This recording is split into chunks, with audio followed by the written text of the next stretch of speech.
Namaskar and welcome to this exciting episode of Satology Debunking Mythology. Today we are speaking about the urgent priorities or urgencies for Hindus in North America. But the perspective is coming from people who have already done in the Western Hemisphere, in UK. So what are the issues on which the people are going to affect our community or our community will be challenged. So we are going to discuss with this very special eminent guest. You've seen him earlier on the shows. So let us welcome Pandit Satish Sharma. Pranamji, Pranam. Namaskar It's a pleasure to be here with you. I look forward to a very interesting conversation and exchange. We have some very powerful contributions to make, and the more people who can understand them, engage with them, the better it is for all of us. So thank you for the opportunity and for the platform to share some ideas. Thank you, Pandit Satish Sharma ji. First of all, the way that you have single-handedly, like from many years back, I heard the we never works. It's the I who works. So, how important is that individual activism in more important, equally important than we? Because we're all looking for we, but nobody does anything at the end of the day. So, and when somebody says I, then we shoot him down that you're arrogant. So, both sides are confused now. So, what So is the the right way? what a wonderful place to start. You have started right at the end of the Bhagavad Gita. Okay, having bypassed all of the 70 and a half chapters, you come to that point, which is, what should I do? And that's an excellent starting point. So we have, we are at the end of a period of human experience, which has been unlike anything before. Most of the world was colonized by a very strong I identity. If you remember Macaulay's famous words, he said, what we want to do is to create Indians who look like Indians, but to all intents and purposes, their identity is completely a British English identity. And so they were fully aware that the I was something which was malleable. It was something which could be sculpted. It was something that could be contorted, twisted, and designed according to a particular person's desire.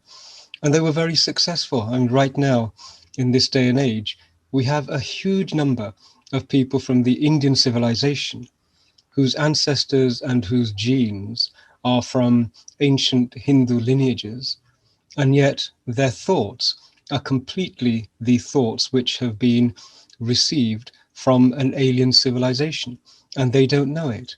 So they are, we often call them Macaulay's minions, but they are victims of a long range plan to create a particular type of I, a subservient I. So the I is very, very important. The question is, what sort of an I is it? Now, this is where I think the Sanatani, the Dharmic, the Indian civilization has a vast amount of knowledge about how this I develops, what seeds need to be planted, how do we cultivate it in such a manner that it can traverse the journey of life and existence in as ebullient and radiant a manner as it can, and by causing the least amount of harm to the whole of the ecosystem which supports the creation of us as individual beings. So we have a huge amount to offer to it. The issue is, how do we detoxify eyes that have become capable of inflicting suffering, and frankly speaking, who themselves are in a great deal of suffering? How do we detoxify those? And how do we strengthen the eyes that are on the journey towards harmony, towards fitting in with the whole of this incredible creation? How do we reconnect these eyes for them to realize that they are part of a very, very large organism, this earth, this planet, which is of immense beauty, and it too has a sense of I. And so this I-ness is actually something which we should embrace and engage with, rather than the instinctive Hindu teachings, which are I is a terrible thing, ahankara, the fact that I act could be a terrible thing. Ahankara we grow as being, oh no, it's terrible.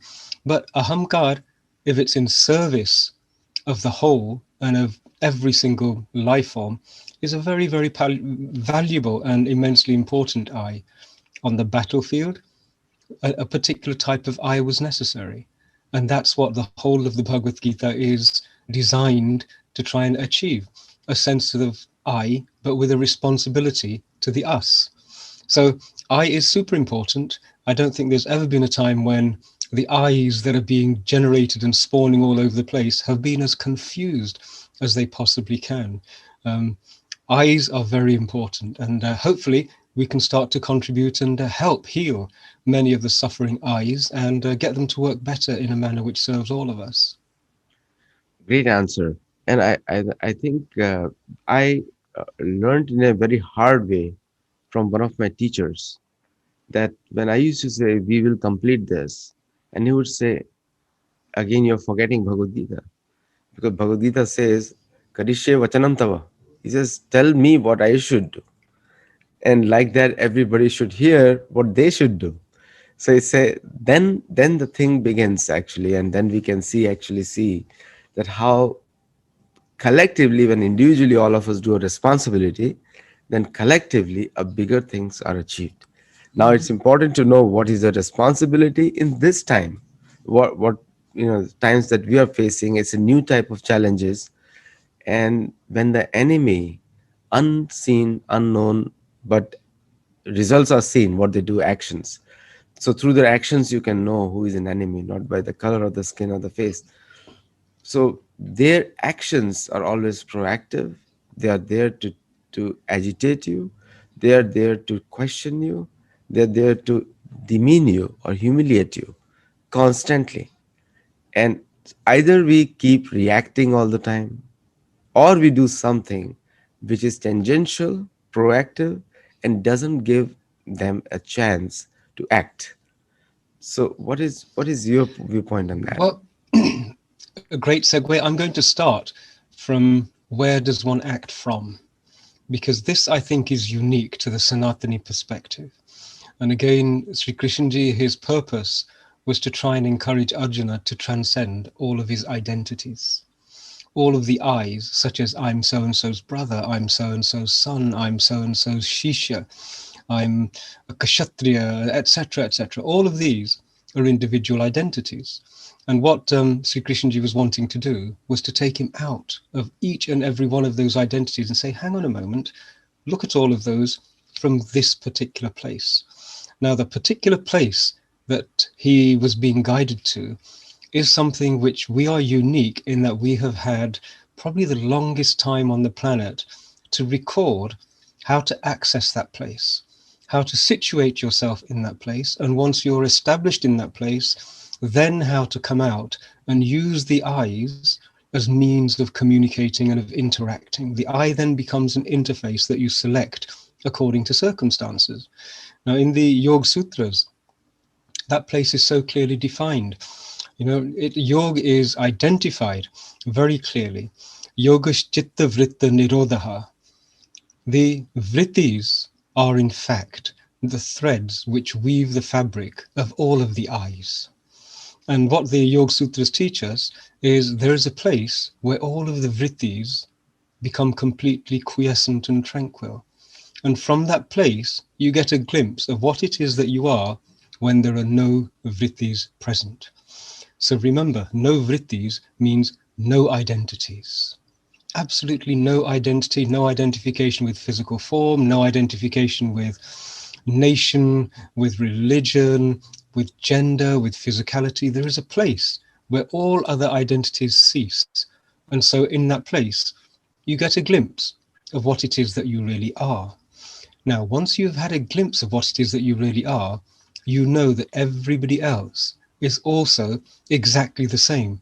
But they may be entangled in the dance of the vrittis, in the intersectionality of all of the various identifications. And all of these identifications are excellent fodder for those who want to prevent us from accessing that one place where we are completely the same, Atma.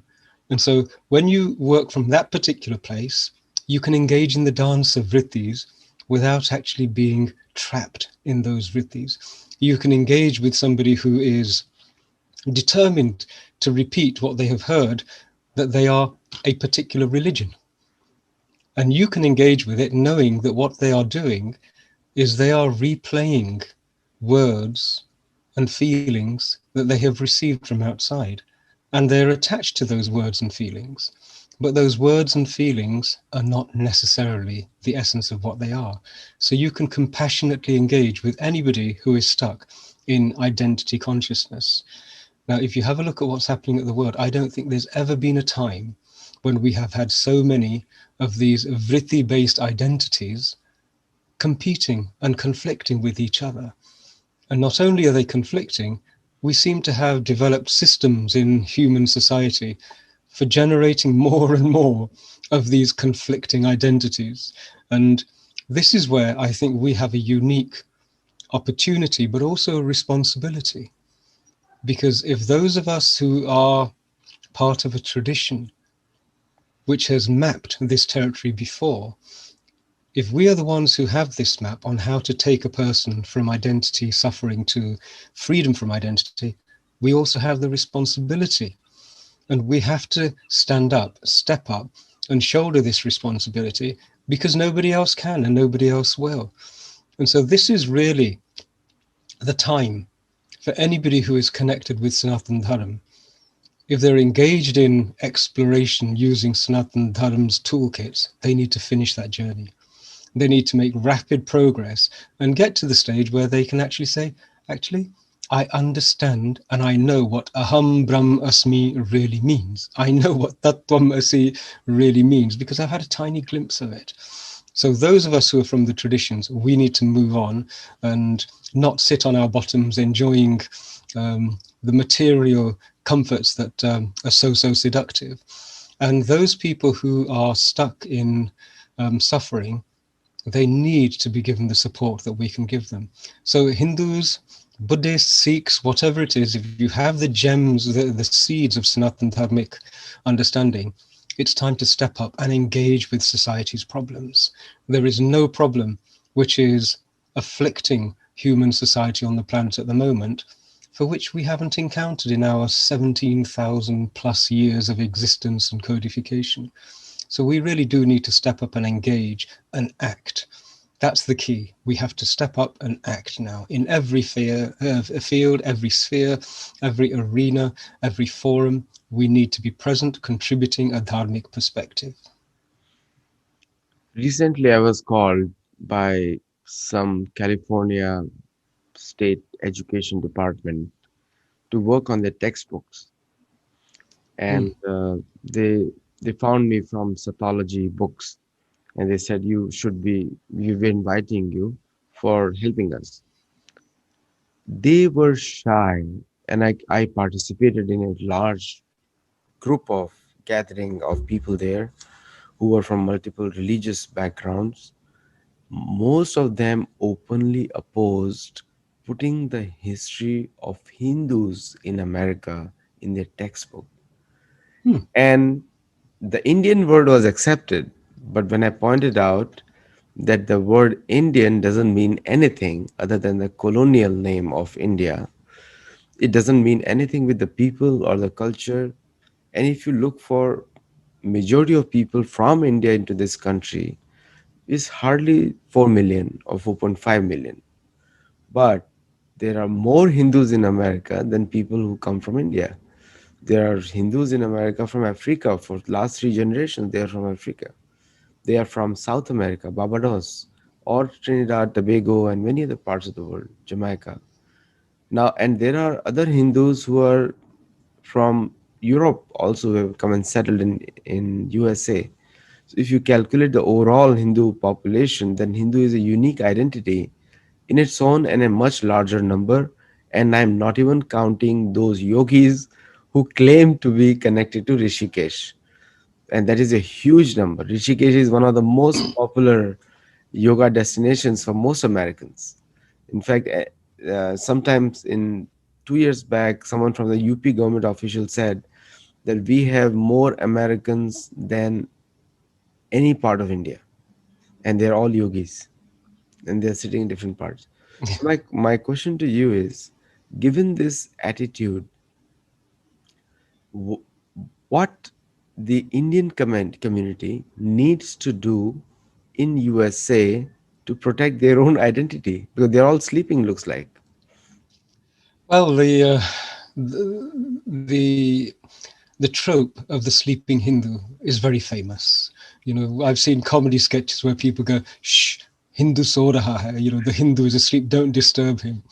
And that's okay. It's good to be that comfortable in your own skin and in your own life within limits. Now, what you've raised, this whole issue about the Californian textbooks, it actually strikes at the heart of a problem that we have to face. And the problem is that we need to articulate, we need to learn the language and the vocabulary with which we can express the fact that not allowing us to define ourselves is actually against our own human rights. It's a very colonialist attitude which says, I can define your history and your identity for you. I mentioned Macaulay at the outset, that his example was that we're going to create a particular type of Indian. And the mechanism that they wanted to use was to define what it is that a Hindu is and that an Indian is. And anybody who is saying, we know better than you what your identity is actually transgressing. That is, there are so many psychiatric and psychological terms for a person who does that to a relationship. If in a marriage, one person is dictating to the other person that this is actually who you are and what you are and how you should behave and how you should think of yourself, then that is abuse and that's violence on a deeply emotional and personal scale. What's the difference in people who are not of the tradition deciding the parameters and the framework in which another cultural identity chooses to express itself? I think there is a fundamental problem there, and this issue should be pursued on the basis of human rights. The world is going through a process, a glorious process of decolonization. People who colonize lands are beginning to understand that they have no moral right of ownership and control of those lands. Those same people who colonized identities, who colonized cultures, and indeed colonized spiritual traditions, have equally no moral right to be in that place at all.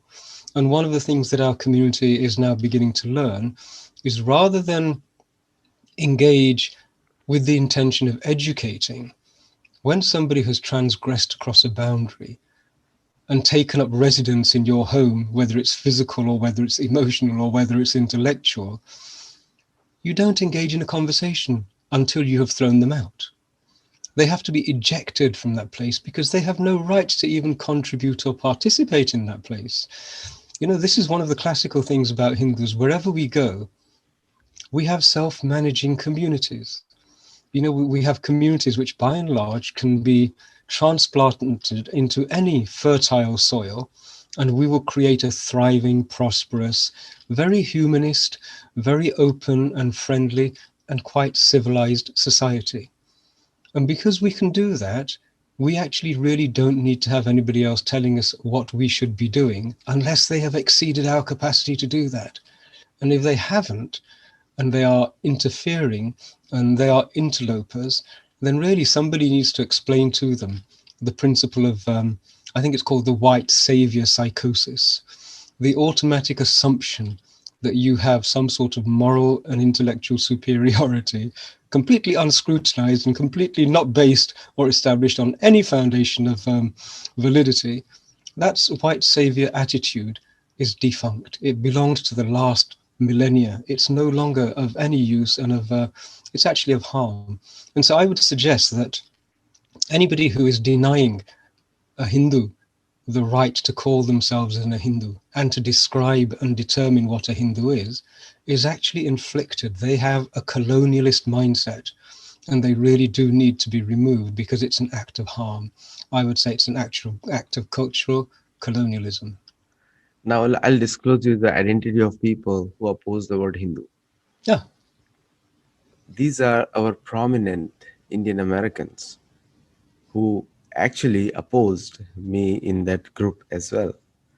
because and obviously the guide is obviously they have a different agenda, the person who is deciding the course, but it is the people. I think it's the state departments, uh, they have to selectively, they have to select people very scrutinizingly. First of all, and this is a message to many of the state officials might be watching this, and my advice to you is, you get to come to people like me, and there are many other people better than me, or like me, or equal to me. You to approach people who actually practice this Sanatan Dharma, not just talk about it. So the word Sanatan Dharma is very common word, you can search out on the Google, but it's colloquially known as Hindu. So my next question to you is, Pandit Satish Sharma ji, is that the problem in the leadership from the Hindu community sometimes is, see, with Americans, some of the Americans don't know anything about us, and they would like to hear, and they have to present a voice. So instead of going through the process of others defining, or our own brown Angrej defining, which is the problem here, which is the highly leftist communist ideologies of these people.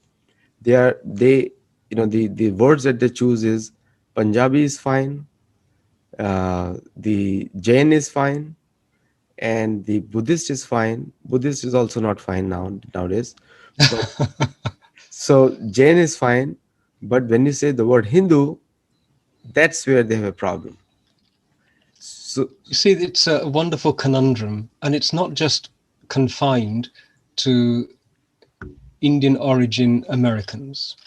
It's also a symptom of the diaspora community wherever they are, but equally, it's a crisis of identity amongst Hindus in India as well. You know, I mentioned that there was a mission, a distinct strategy which was leveraged, and the purpose was to detach Hindus from their ancestral identity and to recreate, almost like grafting a whole different set of values onto the branch of that ancient tree of Hinduness, which has been growing for such a long time. But I don't view that as a problem because, remember, as a community and as a society and as a civilization, we are in a recovery period. We had 1400 years of sustained aggression, the most hostile aggression that the planet has known. And the intention of that aggression was to not only to steal natural resources, including human beings, from the Indian subcontinent and transplant them in the Middle East, but also to prevent the native Hindu identity from flourishing, because the native Hindu body of knowledge has the capacity to undo belief-based identity creation. The moment there is one Hindu who can speak the language of the people and tell those people that they are, in fact, are divine, and show them the way in which they can experience their own divinity, the whole house of cards upon which colonial religious belief systems works comes tumbling down. So there was a very concerted effort for about 1400 continuous years to destroy and erase this understanding of humanity from the planet. So it's not unreasonable that members of the Hindu community and Hindu family are still in a post-traumatic stress disorder stage. They are deeply conflicted in terms of having the capacity to articulate who they are. For fear, there is a deep-rooted trauma which denies them the freedom to, with radiance and with confidence, say, this is who we are and this is the information and wisdom we carry. For 1400 years, they had to bow their heads. As you know, after the Rowlatt Acts in Punjab, whenever a Hindu or a Sikh was passing by a white British Anglican, the Hindu had to crawl on his stomach. We know of so many, history records millions of incidents where people, if they were passing a mosque, they had to crawl on all fours. There are so many of these instances which are embedded now in our consciousness and in our community psyche, that the Hindu to stand up and say, this is who I am, is something that is being relearned. What we have to do is we have to turn to our community and ask the question, who speaks for Hindus? And this is a wonderful project to be done. I'm doing it here in the UK. And in that scenario, I've actually roadmapped a journey from Hindu, Hindoo, which is the British construct of what a Hindu is, to Hindu with a U.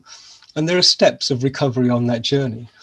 And so as I roadmapped that, it also occurred to me that this is a great template for identifying who's qualified to speak for Hindus.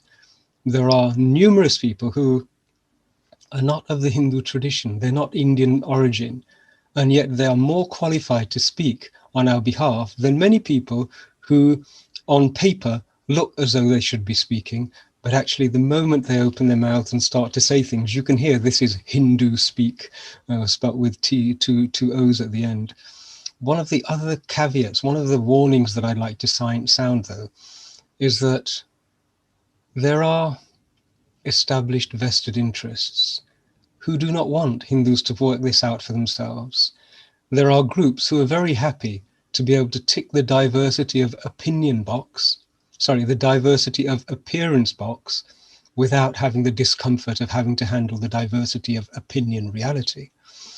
And so there are lots and lots of people who gravitate towards patronage, towards being accepted and acknowledged by the establishment, and who fit the mold of what a Hindu should be.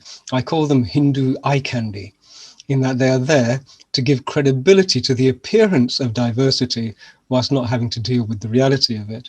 And so we have to identify in our own community those people who are actually what I would call disparagingly, and rightly disparagingly so, house Hindus. So they are Hindus who are brought into the house in the same way that African Americans used to be brought into the plantation owner's house. They're given special treatment, they are mollycoddled, they're made to feel a little bit better than most of the average Hindus, but they are dancing to a tune which is not in the interests of anybody. And so we have to do this as an exercise in our own community. And let's open it all up. Let's work out the template and let's do it very publicly. Let's genuinely bring accountability to our community. And we will have a leap forward. Some people, tragically, like Bhisham Pitama, right, will have passed their sell-by date. They will have gotten to that stage where they're actually a hindrance to the flow of the next generation. And we'll have to find a way to encourage them to step aside to let the flow continue. But this is our work to do, and we should do it, and we should do it with a big smile and a great enjoyment that this is really good progress for the whole community. If we can do it, then the generations flow successfully. Otherwise, the community becomes constipated, and those elements which prevent the effective flow of digestive juices, they need to be removed. So we need to encourage our own community to put its own house in order, and it'll be a great contribution that we can make at that time. So it's good news. I don't have any issues. I don't feel anything negative about it. It's a great opportunity for us to do this. Great thing you spoke about the roadmap, and I think I would like to discuss in prior with you on the roadmap. Now, coming back on the things that you mentioned, there are a lot of African origin Hindus in many southern states across Louisiana, across Atlanta, across Georgia, across Alabama, and uh, there are Chinese American Hindus in San Francisco. Now, that's the diversity we have. Now, when you look at the definition of Abrahamic faiths, which is when they are talking about unity and peace, is only amongst the Abrahamic faiths. There is no mention of peace with the Hindus. So, if Hindus think that somebody else is going to speak for them, it's not going to happen. It's not going to happen because it's a there is a concerted attempt to control the American politics and economy, therefore, and the foreign influence, therefore. So that is a concerted effort of these people, not out of deep love for the land of America, but just for the resources which America has developed in last 300 years. And that's what is people are aiming for. And the only people who stand in the way are the dharmic people whom they don't consider as any entity at all in their minds. It's not that we have to convince them, because we don't need to convince them. We have to follow our own path. But that's the reality in American politics today, also in American spiritual life also, where people. Yeah, what a conundrum. But there are two thoughts that sprang to mind. One is that there is something called a Hindu identity, okay? And it's as false as any other identity in the fact that it is time limited. A Hindu, hopefully, with his spiritual practices, will get to the stage where he can discard the identity. It's no longer a straitjacket, it's like a dinner jacket which is worn at particular events and functions. But what is a problem is when people who are not of the Dharmic tradition and not of the Hindu civilization, they try and sculpt for themselves a copy of that Hindu identity garment, because that is as equally constraining. You're, instead of being what you are in your own traditional identity, you're putting on another identity. And it might be that the other identity is more attractive, more comfortable. Yeah, it may well be that identity has got some advantages. But unless it's going to take you beyond even that Hindu identity, then it should be recognized as a stepping stone and a potential problem. Now, the ancient civilizations of Africa and of China, way back before monotheism and these very restrictive straitjacket identities came into appear, whether they're political identities or whether they're religious identities, they were straitjackets on human beings. If we go back far enough in the African tradition, they have dharmic principles in that they had a resonance with the land where they lived, the seasons, the animals who were around them. They were in harmony with that environment. They had languages and practices to explore spirit in its own way. It was the same with the indigenous people of the Americas. They had their own articulation of a dharmic approach, which is one which is a wisdom-seeking, harmonious, established approach. So if the Hindu identity can help people reconnect with their ancestors and their ancestral teachings, that's entirely in agreement with the dharmic philosophies, because there is no harmony that comes other than becoming a part of an ancient tradition where the ancestors are sharing and showering you with their blessings. So it's wonderful that people are accepting the dharmic understandings, but I'd encourage them to use those dharmic understandings to leap in, to explore some of their own traditions, dharmic perspectives and visions. Then what will happen is we will get true dharmic people appearing in every tradition. We don't need to swap one garment for another garment. And so as a stepping stone, I think that's a wonderful thing. Now, there is one aspect of what you said which really resonated with me, and that is the whole notion of politics.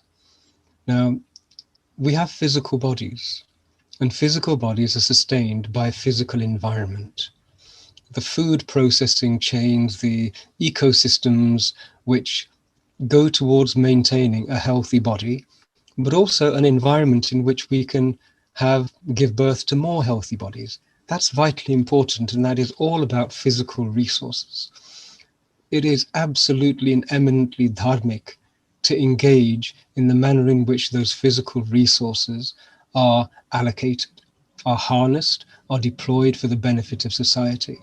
And so it would be wonderful if we had genuinely, in positions of political influence, dharmic people from any and every tradition. Somebody who is from an African American tradition who becomes a Hindu, they're becoming a Hindu because something inside that view of life resonates with something that's already inside of them. And so they are finding a bridge to their dharmic inner sense of being. And that's a wonderful thing. What we would really love to see is, once they've found that, to understand that they should now come forward and engage with the political process, and engage with the systems for administering justice, engage with the manner in which society is preparing itself for the next generation. We have to do this. And we need to look beyond the identification of a human being by just their physical attributes. Adi Shankaracharya ji was so erudite and eloquent when he composed his Nirvan Shatkam. And if we use that as the stepping stone for understanding what the person in front of us is. Then we will talk to them at the level of Atma to Atma, and then we have dharmic understandings flowering. One last thing is that if you look at anything, even as simple as a flower, a rose, on the whole of the earth, there are no two roses which are identical. There has never been another rose which is like the rose that's in front of you. And so diversity is a fundamental part of the way in which evolution on this planet works. It's there in everything. And so having uniformity of mindset, having uniformity of identity, having uniformity of ritual, having uniformity of communion, that is an act of violence against the very principles upon which this earth, this whole ecosystem works. Allowing people to grow in the manner in which, with the freedom to expand their hearts and to expand their understanding, is entirely natural, which is why we often say that the Dharmic philosophy embraces unity in diversity. Strictly speaking, we should say it embraces harmony in diversity. Whereas what the monotheistic, monopolistic traditions do is they embrace uniformity in monotony, if you ask me. It is. It's so boring. It's so colorless. You know, we have an explosion of colors and sounds and life experiences and so on in our tradition. But it's a tragedy that the monopolistic traditions diminish a human being to their lowest possible way of existing. Colorless, lifeless, musicless. It's a shade of what it is we are. So it is an act of violence. And I think more and more people are beginning to understand that if you are part of that, then you are diminished and you feel diminished. Whereas shedding it, suddenly you start to grow. And this is the message that we have to offer to people. So it is very obvious that the Hindu culture, which is based on deep spirituality, I think the soul is discussed extensively in Bhagavad Gita, extensively, and that's probably the only book where so old book which has discussed this in a big way. Other books have been a copy of that. Putting the same measure of sophistication on another faith is a futile attempt, because you cannot go to a lion and ask him to be a vegetarian, or go to a wolf to snatch in packs. So it's not possible. So see, the to find a common ground for a Hindu will be probably easier with Buddhists than anybody else, because others recognize politics, because that's what they're taught. But so when a Hindu goes on a negotiating table, trying to the famous movie of Amitabh Bachchan, "Puri Dunya Ka Boja Hum Uthate Hain," if that kind of mindset, being empathizing with others, is not going to help their cause, because others have already made up their mind to they treat you as an enemy, and they're going to snatch as much as you can give. So on the negotiating table, when you already go with the mindset of giving, then you actually lose everything, not gain anything from the discussion. So here the mindset needs to change as well. When you are on the negotiating table, like just simple task of designing books, textbooks, which tells a real history, 600 temples, 95 Hindu farm communities, and more than 14 to 15 million yogis who think of India as a source of their faith of in yoga. Now, when you have such big numbers you're talking about, and I'm not talking about 45 million yoga community, and I'm just making one third, saying just 15 million or less than that maybe. But still, it's a big number, at least more than 10 million. These are the yogis who think that their source comes from India. They are connected to Rishikesh, Vrindavan, or many other places of India, or Mhm. Aurobindo Ashram. Mm. So, so when you go, whosoever is a negotiator here, because there's so many leaders who are negotiating right now in multiple states, whosoever is a negotiator here, you are not negotiating for you. You're negotiating for this entire group of American Hindus who want to be respected in the textbooks formally in North America. So in that negotiation, you have to understand the other guy has already made up the mind that you are don't matter. You are no identity. You are zero. They have already made up their mind. So if on top of that, if you go with the attitude of giving, that you're going to actually come out empty-handed. with only fake promises. So how do we correct that, Panditji? So I would remind everyone of a psychosis, Stockholm syndrome. And it was coined after a hostage who had been held in captivity for a long period of time developed the desire to appease those who had taken her hostage. And so it's a syndrome where a person becomes inclined to try and pander to the aggressor. Now, we have adopted this as part of our survival mechanism, and it's now time that we abandoned this notion of needing to please, needing to appease, needing to give a person a reason for accepting that we have a right to exist. That hasn't served us. It's not going to serve us anymore. Now, we have a better concept. We have a better concept. The concept is Adhikar. Now, Adhikar is the right to receive. So, Adhikar means that you have earned the right to engage in a process, to receive teachings from somebody. But whatever it is, it means that you have now got the right to proceed. Now, Adhikar is really important. So, in interfaith, I engage in interfaith quite extensively, and I engage in interfaith from our perspective. We do not give anything to anyone unless they ask with humility and with courtesy.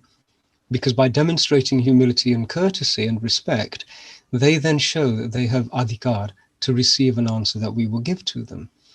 Now, most of interfaith is actually a facade. Most of interfaith is populated by by the deceitful or the deluded. And sadly, most of us engage in it on a deluded basis. We have a very simple understanding. You've mentioned Rishikesh. You go to Rishikesh, and a proper yoga acharya will not share knowledge with a person who is disrespectful. The yogacharya has something to give, the student has something to receive, and a fundamental part of that exchange is the downhill flow of knowledge. Okay, knowledge doesn't flow uphill. The pupil doesn't teach the master. And so we have to understand that if somebody wants to learn from us, we should first scrutinize them and say, does this person have the right and are they qualified to receive this? And if they're not, then we should not give it, because what we do is more often than not is give people a rod to beat our own backs with. So adhikar is really important.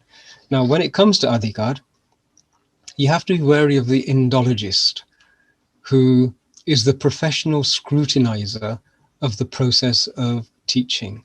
So what an Indologist does, he wants to learn from the master, but he doesn't want to be lower than the master, because that indicates a loss of status for him. So he wants to receive as part of the teaching process, but not by lowering himself in any way, shape, or form. So what they do is the Indologist will stand to one side and scrutinize the process by which the guru teaches the shishya. And gathering some information, he will then write some fancy words and run around amongst other supposed peers and say, hey, look what I have discovered. But the tragedy is that they will not have received the benefit of that knowledge that a teacher can lovingly and compassionately give to a student who can humbly receive. That exchange doesn't occur. So we have to start using adhikar everywhere. And adhikar will also take us into that place where those who act or speak on our behalf have to be able to demonstrate that by qualification, by experience, by acceptance, and indeed by representation, they have the right to speak on our behalf. If they don't have the right to speak on our behalf, they have no adhikar, and we should replace them with people who do. So this is important for us to understand how to engage as well. We need to start to apply our own templates upon which we engage. Remember, we have already demonstrated here in the UK, we have the Dharmic community is 2.5%, and we contribute 8% to GDP. And we have the lowest representation in prisons. Now, that's a great profile. So I've always said to everybody, please do not accept guidance, do not accept wisdom, do not accept recommendations or policies from people who can't match our own social profile. And I'm sure if you were to conduct an analysis of the profile of the Dharmic community in the US, you would find a similar profile. And so if that's our profile, we are demonstrating by practical example what we do and how we do it. Nobody who can't achieve that has a right to interrogate it and deny us the freedom to continue doing that. We don't want everybody to convert. We don't want everybody to change and be like us. But we do have the capacity to share principles which might be of benefit to them if they want to come and ask for it. That's our way, right? And that has always been the way. But when it comes to an adversarial environment, you have to add an extra layer of protection. When it comes to an advocacy based society, you then have to add an extra layer, which is engagement, voluntary engagement and skillful engagement. And we're moving into that space now. People are beginning to understand that's what we have to do. And it's the best opportunity. We are so well equipped to help civilizations and societies to diminish their suffering, increase their level of ebullient existence. We should be dynamic in doing that. My last point, and then Mm. we'll end the discussion. The people have a wrong notion, especially the Hindu community in North America, that dharma and adharma yudh was in the past. Don't they just? A- and it's over. So if dharma and adharma war was in the past, so now people don't have to perform any dharma nor fight for dharma, nothing. Now they can just live on the laurels of Mahabharata and Ramayana. And you rightly said it's a world of advocacy right now. And advocacy means it's like the duck which quacks the loudest gets a cracker. That's the norm of the society today. So if we are looking for somebody else to advocate for you, when you think there is no opposition, everything is one. This is a very faulty ideology, first of all. You're Then right. then you lost before you began. You didn't even attempt to fight for dharma. Dharma means no cow killing, go raksha, krishi, protecting agriculture, protecting our traders, protecting anywhere there is injustice to anyone. That's dharma. We have to fight for that. Adharma means exploitation of women rights, exploitation of children's rights, exploitation of any community, irrespective of whether there's black, brown, green, blue, any skin color. I don't go by the skin color. Any community, if it is prosecuted, that's adharma. So now this fight of dharma, reading Ramayana and saying victory of good over evil, it didn't end with Ramayana. It is still continuing because it's going to continue. So those scriptures are just a guidelines for us to always stand for dharma. Dharma means truth. And here, so when you have that kind of faulty ideology, everything is one. Dharma youth was in the past. It's a modern world. It's even more adharmic today. It's Kali Yuga progress.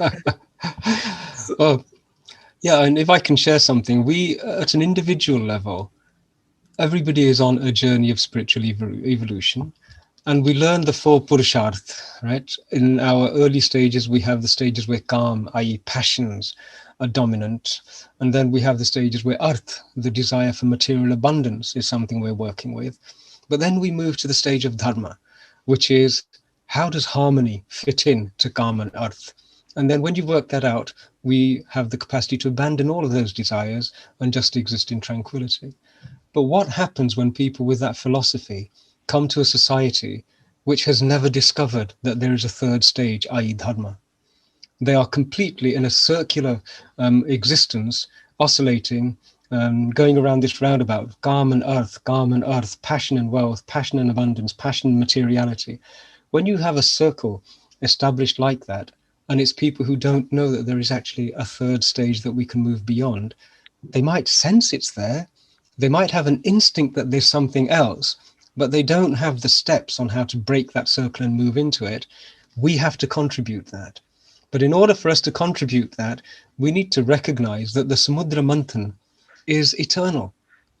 It goes on at an individual level inside of us. This is what sadhana is. It goes on in a family level. It goes on in a community level, a town level, a society level, a nation level, and indeed a planetary level. It's always going on.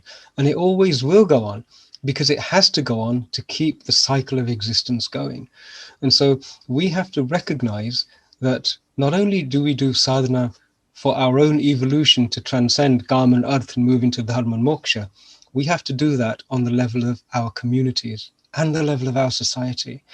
Now, can you imagine the beauty of the great designer who created all of this in a manner and then arranged for us to be scattered right across the globe, carrying an instinctive understanding of how human beings can live on this planet and fit in, and then playing hide and seek with us so that we have to discover it ourselves as part of our own spiritual practice and evolution.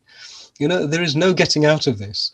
The master designer created a play for us where we have got to engage. If we don't engage, we suffer. If we do engage, we thrive. All we're trying to do is work out now, how do we engage in a manner that we can share this teaching and these understandings so that everybody else can become dharmic? That is the challenge that we have in front of us. But you're absolutely right. The Mahabharata is eternal. It is never over. It has to continue. The only difficulty is, in my example of the Samudra Manthan, the Asuras, they've been holding the tail and whisking the oceans for a long period of time. And so lots of poison is coming up. You know, we are the people, Deva means one who can give without wanting something in return, in one sense. We are the people who have to engage and hold the other end and start to whisk as well, so that the poison, when it comes to the surface, we can hold it in consciousness without letting it hurt us and harm us, and we can contain that poison in tranquil consciousness until the nectar of a dharmic existence becomes available and it's capable of being shared with everybody else. We have to do this. The buck stops with us. But recognizing that there is a battle underway and it's waiting for us to engage is the first step, I think, in our community beginning to genuinely contribute to the wider communities. Excellent point. I can talk to you for hours, but I know you have time. We already had a long show today, and we all have to go. Varnashrama vibhagasha sanushtitasya dharmasya samsiddhir haritoshanam. So if whether any varna you belong to, if we all work for the pleasure of Hari to fight against adharmic forces in the matter most recognizable by them, whatever they recognize as a proper opposition, that's what we need to plan. But if you don't do that, just complaining in the drawing rooms or on the coffee tables is not enough. And I have so many people nodding on the side screen. I can see that just complaining is not enough. Whatever you can do, and and just I totally understand it's a very vibrant community in Sanatan Dharma. There's a freedom of thought and freedom of choosing. That is your strength, as our strength.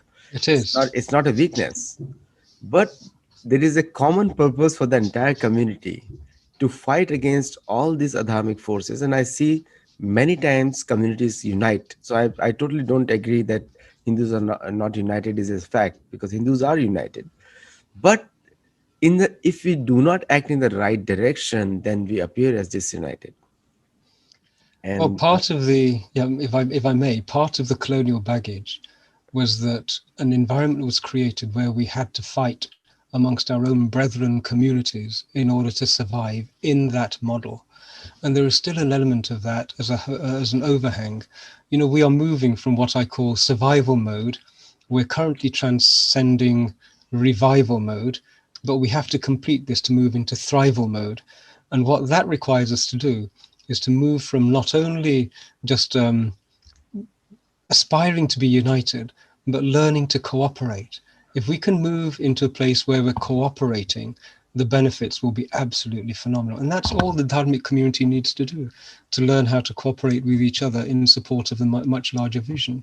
This notion of a united Hindu community, I personally see it as a bit of an illusory holy grail, if I can use an Abrahamic analogy. And, you know, aspiring to be united, I think, is a red herring. Aspiring to cooperate really successfully, that will get us the goals and the aims that we want to achieve. And that's not too difficult to do. exactly, I think great points and great discussions, Satishji. We can talk for hours and hours. So if the time permits, I'd like to invite you next week again for a similar topic. Gee, I am at your disposal. I have a book which is coming out soon. Perhaps once I'm ready to talk about it, we could do a session on that. It's very Ab- relevant to the subject that we've touched on briefly today. Absolutely. My new book is coming out, Satology of Oh, Mahabharata. wonderful. Wonderful. So, we'll have another discussion on this. So, viewers, if you love this discussion, uh, this discussion is to be worth implemented in our own lives, and it's not just we did it for the show. There's a deep message on it. So, if you can, then you can always do that, and you can join us together, uh, and at Dharma and Yoga Foundation. And also, for viewers who'd like to re-watch this telecast that we did, you can always go to the YouTube and comment over there. With that, thank you. Namaskar. Jai Shri Krishna, Jai Shri Ram, everybody. Har Har Mahadev. Jai Shri Krishna. Jai Shri Krishna.